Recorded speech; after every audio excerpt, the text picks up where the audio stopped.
Okay, another naming video for you here. Hopefully this is also all review. Also, I promise this one will be significantly shorter than the last one. So, as the title here suggests, we are going to be talking about covalent compounds and acids.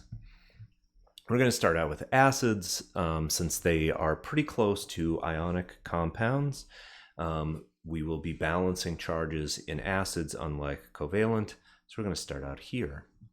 Okay, for the purposes of this class, now this is not always going to be true, and we will probably talk about some other acids and bases in this class much later in the year, but I'm going to start out by saying, in general, for this class, you can identify an acid because it will always, notice how always is in capital letters, contain hydrogen as the cation.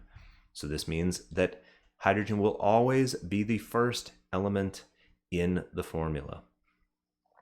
So naming, however, works slightly differently from other compounds. So the name of the acid is based on the ending of the anion, right?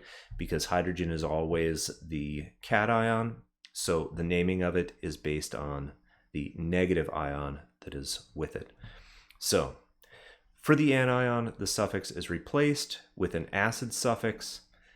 Hydrogen is dropped from the name, and the word acid is added at the end. So writing the formulas, you do have to balance the charges, just like an ionic compound. Let's get into some examples. Obviously, the first one, the classic HCl. All right, so we know that this is hydrogen,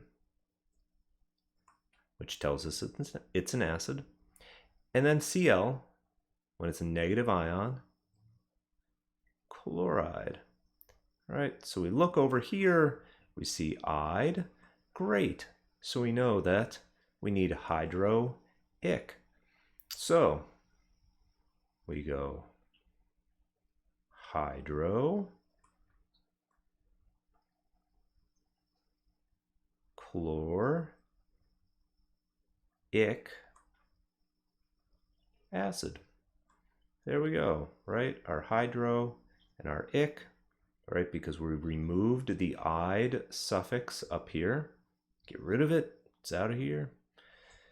We put hydro and ic around the name of the anion, right? Chlor. And then we say acid because we have hydrogen as the first element. Okay, another one that you will come across in this class, HNO3. All right, so again, we know hydrogen. And then we have NO3, which, if you're memorizing your polyatomic ions, is nitrate. All right, so for right now, we're going to ignore the hydrogen. We look over here, 8. Okay, great. So we know this is going to be nitric, right? We have our ic suffix here. And then we just add acid to the end. That's it. That's how you name acids. There you go. Formulas, let's see. Let's do another one that you will come across in this class. Sulfuric acid. Now, here's one that's a little bit tricky. So, acid, automatically, we know hydrogen's going to be in there. And we know it's a +1 charge.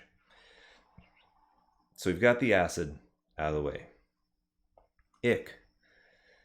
We know that the ending is going to be 8. Now, you would be forgiven for saying sulfurate.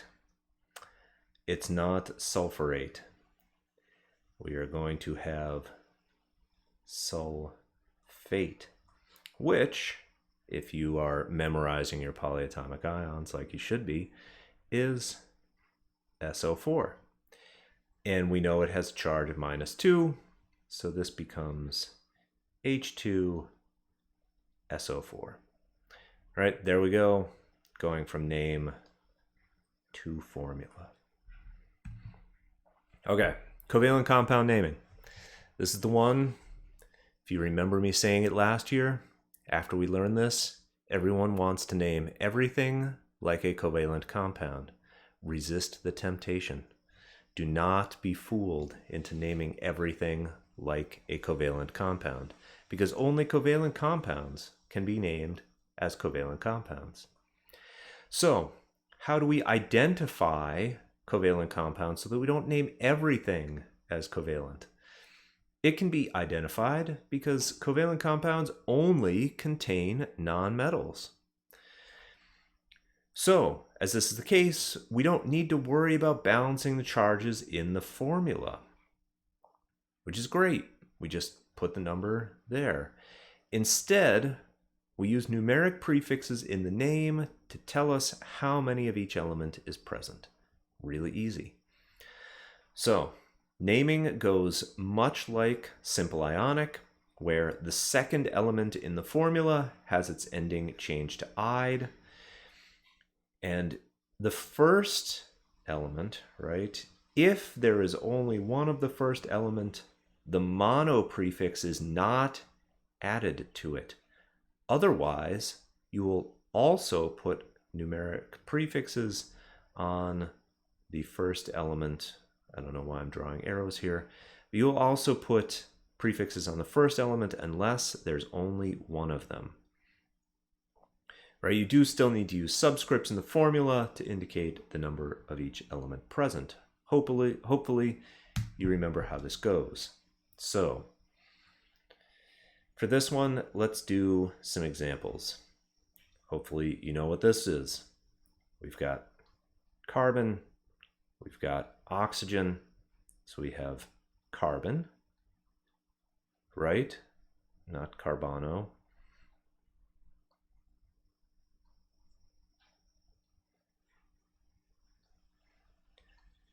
So we've got carbon, right? And notice there's only one of them, so we do not put a mono prefix on it. This is not monocarbon, it's just carbon. And then here we have one oxygen, so we have monoxide.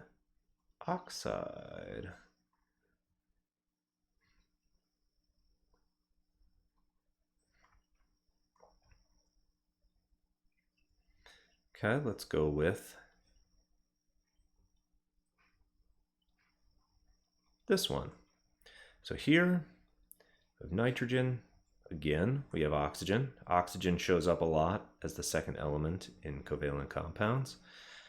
So we know nitrogen. And there's two of them. So we have dinitrogen. And then we know we have oxide, and there's 5 of them. So we have pentoxide. So dinitrogen pentoxide.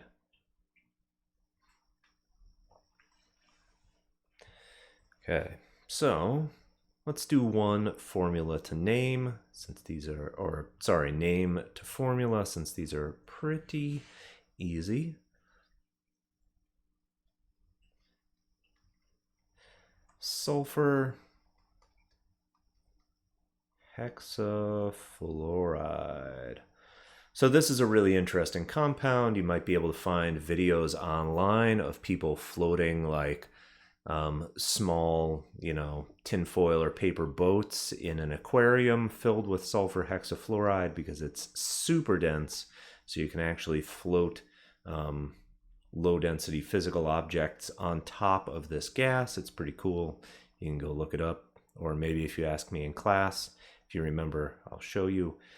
Sulfur hexafluoride, so we have sulfur, S, fluoride, F, and then our hexa prefix, 6, SF6, sulfur hexafluoride. Okay, that's it for this one. Things to remember: acids always start with hydrogen. Acid naming is based on the ending of the anion. Covalent compounds contain only nonmetals, so don't try to name things with metals in them like a covalent compound. And covalent names need numeric prefixes to indicate the number of atoms in the formula. Thanks. I will see you in class.